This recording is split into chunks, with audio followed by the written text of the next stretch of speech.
Eh, sama artis ya ada sebenarnya, cuman aku nggak bisa keluarin namanya siapa apa segala macam karena waktu itu kenalannya juga nggak sengaja sih. Jadi waktu main aplikasi, aku ajakin ketemuan, ternyata dia lagi booking room hotel gitu kan, lagi hotel di sekitaran tempat aku stay gitu. Akhirnya aku datang ke hotelnya, pas buka pintu, wow, ternyata pemain sinetron yang terkenal gitu. Jadi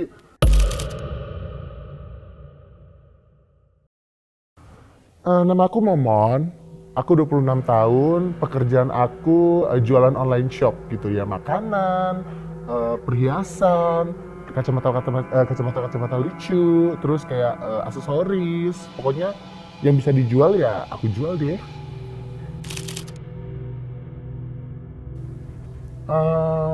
Kalau di kasus aku ya, kan banyak nih teman-teman aku kasusnya bermacam-macam. Tapi kalau di kasus aku tuh, aku terlahir dari keluarga yang broken home.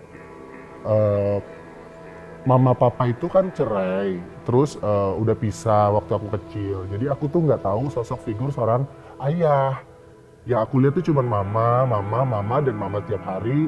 Mama selalu make up, dandan. Ya yang aku lihat tuh, ih kok pakai apa tuh gitu. Jadi aku penasaran.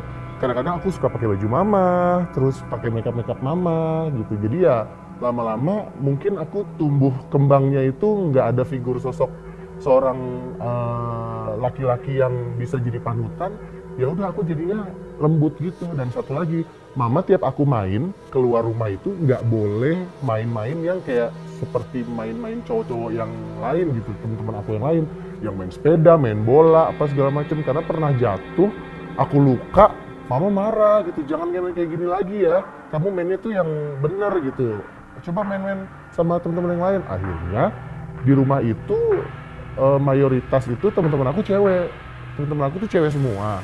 Akhirnya ya udah main sama mereka, main masak-masakan, main boneka Barbie. Terus tahu nggak BB-BB yang masih zaman dulu tuh yang boneka baju-baju kertas-kertas itu aku main itu tanpa sepengetahuan mama gitu. Jadi ya udah kebentuknya jadinya begini deh. Waktu aku SMA itu kan masih lagi cari jati diri ya. Memang sih aku udah agak-agak sedikit kemayu gitu. Cuman aku belum memproklamirkan kalau aku tuh suka sama cowok apa gimana. Aku tuh suka sama kakak kelas. Kakak kelas aku tuh ganteng banget. Waktu di SMA tuh kalau tiap keluar main kan, kalau ada anak-anak yang basket, yang bola gitu, itu kan lucu-lucu banget ya, gemes-gemes banget. Aku kan ngumpulnya sama cewek-cewek kan gitu. Terus cewek-cewek ini pada teriak-teriak, ada kakak ini. Aku juga cuma mendem, iya ya, lucu ya, kayak gitu. Terus aku sampai bikin surat-surat, kayak apa ya, ditujukan ke dia, tapi aku nggak berani kirim. Aku cuma simpan itu suratnya, misalkan, Kak, aku suka deh sama kakak badannya bagus, kakak tinggi, kakak cakep. Aku suka sama kakak, tapi aku malu karena aku laki gitu. Enggak sih, aku kalau sama cewek aku kayak bestie gitu. Kalau sekarang tuh bestie, sister lah kalau dibilang. Nggak ada hasrat untuk menjalin hubungan sama cewek gitu. Walaupun pernah aku coba, kok aneh gitu rasanya. Dan ngelihat sosok laki-laki tuh kayaknya gitu kan. Maksudnya ya udah, aku selama ini ngejalaninnya ya udah jalanin aja yang ada. Aku udah pernah punya pacar, berapa kali pacaran, terus aku selalu dapet cowok-cowok yang luar biasa gitu, yang mau terima aku apa adanya gitu. Ya sama kayak orang normal aja, kayak cewek sama cowok jalan, makan, nonton, ke mall, segala macam sama. Tapi posisinya ya beda ini aja sih, gender. Jadi kalau aku sama cowok aku jalan ya jalan biasa aja. Aku nggak boleh petakilan kalau dibilang. Sama pacar aku tuh, lu jangan centil kayak gitu kan. Akhirnya ya udah, kalau jalan deh jalan biasa aja. Kadang malah jauh-jauhan juga jalannya, ketemu di mana, di restoran mana gitu, ketemu dia duluan sampai atau aku duluan sampai, makan apa segala macam. Ya udah, intimnya tapi di dalam ruangan yang tertutup, jadi bukan buat konsumsi publik gitu. Mungkin nggak tahu ya, Tuhan menciptakan kaum seperti aku ini dengan, kalau bisa dibilang radar atau antena ya. bisa dibilang kalau bahasa kerennya itu gay jar. Gay jar itu kayak nggak perlu dijelasin, itu mata ketemu mata itu pasti udah kelihatan, oh ini belok, oh ini sakit, oh ini gay gitu. Itu udah kelihatan dengan sendirinya. Jadi kalau di mall misalkan ada yang saling-saling tiba-tiba ngelirik, ya udah itu pasti gitu. Kayak gitu sih. Kalau orang awam yang di luar gay mungkin nggak bisa ngelihat, apalagi banyak juga tuh sekarang gay-gay yang memang sudah beristri, punya anak, banyak juga. Karena aku pernah punya mantan, ya itu sudah punya istri dan anak gitu. Kalau untuk hubungan biasanya yang ngajak kenalan sih si cowoknya duluan. Aku tuh sekarang kalau di zaman sekarang sosmed kan, sosmed itu dia biasanya ngechat duluan, hai gitu-gitu kan. Karena foto aku kan cute banget kan di profile gitu, gemes-gemes gitulah. Jadi banyak cowok-cowok yang masuk, hai gitu. Ya udah aku balesin. Terus abis itu intens kita telepon-teleponan, video call, sampai ketemuan kopi darat gitu. Lama-lama mungkin dia nyaman kali ya sama aku, karena aku orangnya apa ya, perhatian, kasih dia perhatian, terus kadang-kadang mijitin, dia lagi capek apa segala macam, mungkin yang nggak didapetin dari istrinya di rumah didapetin dari aku gitu. Jadinya akhirnya dia minta jadian deh, pacaran deh gitu. Aku kalau sama temen-temen deket udah came out ya, memang sudah open gitu, sudah open. Kalau aku memang ya begini, aku gay dan aku punya pacar aku sini gitu kan. Ya udah, untuk teman-teman circle aku udah pada tahu, oh dia lagi pacaran sama si ini. Kadang bahkan kita hangout bareng, aku bawa pacar aku sama teman-teman ngumpul gitu-gitu. Terus kalau untuk di keluarga atau di tempat kerjaan sih aku masih agak-agak tertutup sedikit, agak sedikit ngondek sih nggak apa-apa dikit, tapi nggak bilang gue suka laki, nggak gitu. Cuman dari gestur apa segala macam, kalau yang ngerti sih ngerti, tapi kalau yang enggak ya udah gitu. Mungkin dia pikir cuma cowok lemes gitu doang kali gitu. Mungkin kalau dari segi pekerjaan atau kehidupan ya, mungkin aku lebih gampang masuk ke dunia baru ya. Maksudnya ke orang-orang yang baru aku kenal, itu aku bisa gampang masuknya untuk ngajak ngobrol, bikin mereka nyaman, dan nggak akan ada perdebatan yang gimana sih gitu. Jadi aku bisa jadi diri sendiri, aku ngobrol apa segala macam, karena aku juga tipikal yang pendengar juga. Kalau orang mau ngobrol aku bisa tampung curhatan, tapi lebih banyak sih aku teman cewek sih. Jadi banyak banget teman-teman cewek aku yang memang nyaman sama berteman sama orang-orang kayak aku gitu, karena dia tuh pasti ngobrolinnya tentang cowoknya dia apa segala macam. Karena tuh tom aku tuh paling ngerti apa yang dirasa sama cewek gitu ya, karena kita kayak perasaannya itu sama aja gitu, jadi bisa mengerti tentang apa yang dia alami gitu. Ketimbang sama cowok straight atau normal, mereka jarang banget yang mau berteman sama gay gitu. Aku punya pacar udah lama, udah 2 tahun, tapi aku juga punya FWB sih, friend with benefit. Ya, friend with benefit itu aku kadang suka jalan, staycation, kayak gitu-gitu sih. Kalau pacar ada, cuman karena dia nggak mau terbuka, ya udah akhirnya aku jalaninnya backstreet gitu. Paling ya buat konsumsi aku sama temen-temen circle aja jalannya. Nggak pernah sampai status di sosmed, ditaruh status atau diposting di sosmed, ini pacar aku gini-gini, nggak kan. Karena kan ada teman-teman aku yang dia kiss-kiss di pipi juga diposting-posting di sosmed. Aku nggak kayak gitu sih sebenarnya, itu terlalu vulgar menurut aku ya. Karena aku harus menjaga perasaan pasangan aku juga gitu. Karena pacar aku sudah punya istri. Bedanya kalau zaman dulu ya, zaman dulu itu kita banyak lebih dikenalin teman. Satu, lagi ngumpul kok ada yang lucu, ternyata kita sama gitu kan. Ada juga yang kenal di toilet ITC gitu. Kita lagi aku lagi shopping, tiba-tiba ada yang ngeliatin, ngikutin sampai ke toilet, kenalan di toilet gitu. Atau ada juga kadang ngeliat nomor telepon tuh di pintu toilet, G gitu 08 sekian sekian sekian sekian. Nah, gue chat deh tuh, hai kenalan begitu. Atau gue ninggalin nomor telepon tuh di situ. Jomblo, imut gini-gini, gay imut, nomor teleponnya segini-segini, tiba-tiba banyak chat masuk. Oh ya udah, ketemuan, kenalan, jadian gitu. Tapi kalau itu zaman dulu ya, karena tidak ada sosmed zaman dulu, banyak udah dikenalin temen atau ketemu langsung, ngeliat langsung. Jadi gaydarnya itu yang menjalar gitu. Oh ini mana nih, cari mangsa gitu kan? Ini mana nih? Oh itu tuh, itu belok, itu enggak, ini belok, itu enggak gitu kan.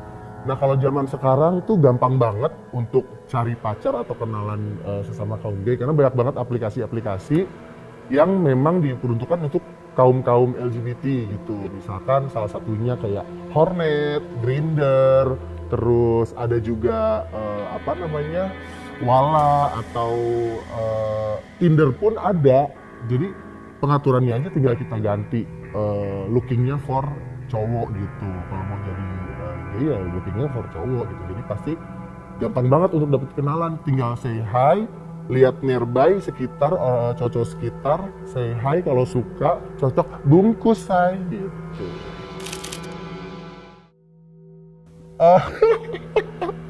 Sama artis ya ada sebenarnya, cuman aku nggak bisa keluarin namanya siapa atau segala macam, karena waktu itu kenalannya juga nggak sengaja sih. Jadi waktu main aplikasi dia nggak pakai foto gitu kan, dia nggak pakai foto, aku kenalan, say hi apa segala macam, dia ngasih foto palsu. Aku kan kalau aku kasih foto asli kan, dia kasih foto palsu.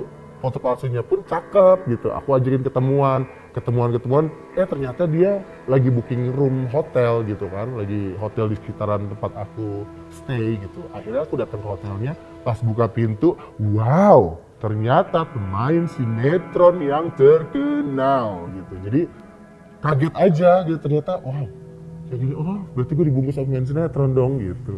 Ya udah dari situ mungkin ONS doang sih, nggak sampai pacaran. Mungkin dia nggak mau yang punya relationship dengan cowok gay atau gimana. Mungkin dia cuman buat pelampiasan, udah sekali itu ketemu udahan gitu, entah lagi berlanjut atau gimana aku nggak tahu ya. Tapi sih sebenarnya dia memang image-nya memang bukan gay gitu, tapi nggak nyangka, aku juga nggak nyangka. Tapi ya udahlah, untung lah gue dapet dia. Kalau risiko penyakit, aku selalu safety, selalu pakai karet-karet itu ya kan, kondom-kondom itu. Jadi di tas aku selalu standby kondom 1 lusin.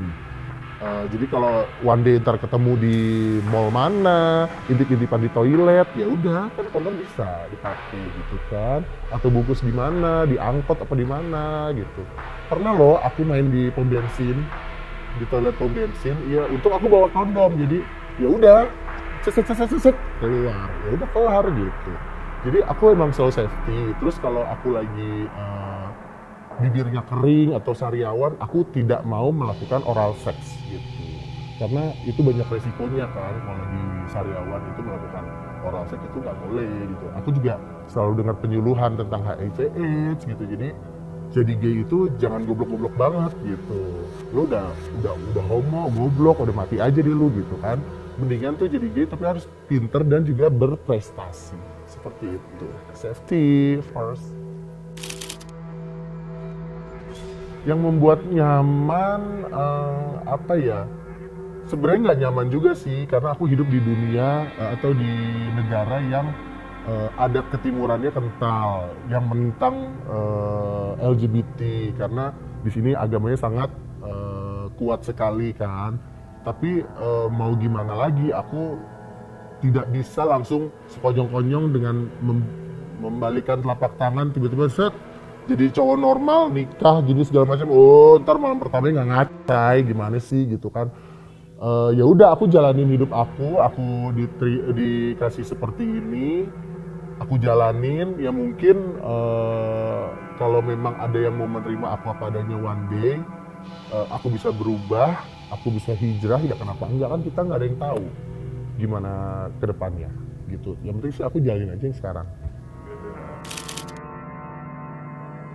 rasa pengen normal, apa ya, sempet sih terbayang terpikir gitu nanti nikah sama cewek, ceweknya gue yang bikinin alis nih deh ntar yang ada gitu kan, terus punya anak gitu yang ada, cewek gue tuh istri gue yang kerja, gue ngomong anak gitu di rumah kan, kebalik ya kan say. Banyak juga teman-teman aku yang memang notabene dia ngondek banget parah, disuruh nikah sama orang tuanya pas segala macam dan dia bisa menghasilkan anak. Terus di otak aku, kok dia bisa, kenapa gua enggak ya? Tapi untuk memulainya dengan cewek aja, kenalan aja udah kayak aduh sister gitu, ketemu cewek baru aja untuk kenalan ke arah sana nggak ada gitu hasratnya. Ya udah sister aja, curhat-curhatan. Tapi kalau ngeliat cowok baru kok wow, gitu. Planning ke depan, dari segi apa nih, pribadi, aku membangun usaha, jadi online shop aku ini aku besarkan. Terus intinya aku nggak mau jadi yang tadi yang goblok, yang nggak tahu apa-apa, yang nggak bisa apa-apa, yang cuman pikirannya seks mulu gitu kan. Aku harus punya usaha bisnis, aku harus bisa menghidupi keluarga, aku juga harus punya tabungan. One day nanti aku dikasih hidayah sama Tuhan, apapun itu, kapanpun itu, aku jadi sudah punya tabungan untuk menikah. Ya udah, pas malam pertama obat kuat deh saya ya kan. Jadi ya pokoknya jalanin aja ke depannya, intinya aku mau berbisnis, fokus di bisnis segala macam gitu, cari cuan.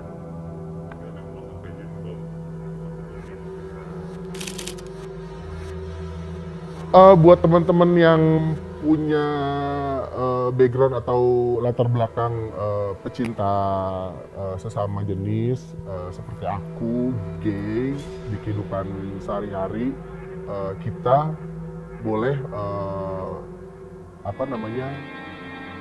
berserah diri boleh, tapi kalau mau berubah silahkan. Itu kan balik lagi ke pribadi masing-masing. Intinya jangan jadi gay yang goblok, yang homo yang bodoh, jangan juga menyebar-nyebar penyakit, jangan, kasihan yang lain-lain. Kalau memang kamu sudah sakit, tolong kamu dijaga gitu loh, pakai kondom, kamu harus ikut-ikut penyuluhan, bahkan kamu juga harus mengedukasi ke teman-teman yang lain bahwa perbuatan seperti itu tidak boleh, yang bolehnya itu yang begini gitu.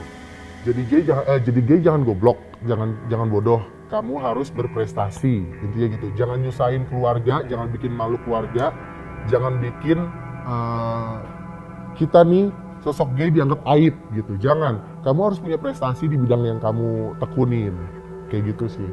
Intinya itu. Jangan sampai kita sudah dipandang sebelah mata, makin ditutup lagi mata sebelah, akhirnya orang nggak ada yang lihat kita gitu loh. Buta hati saya. Gitu. Yaudah gitu aja sih.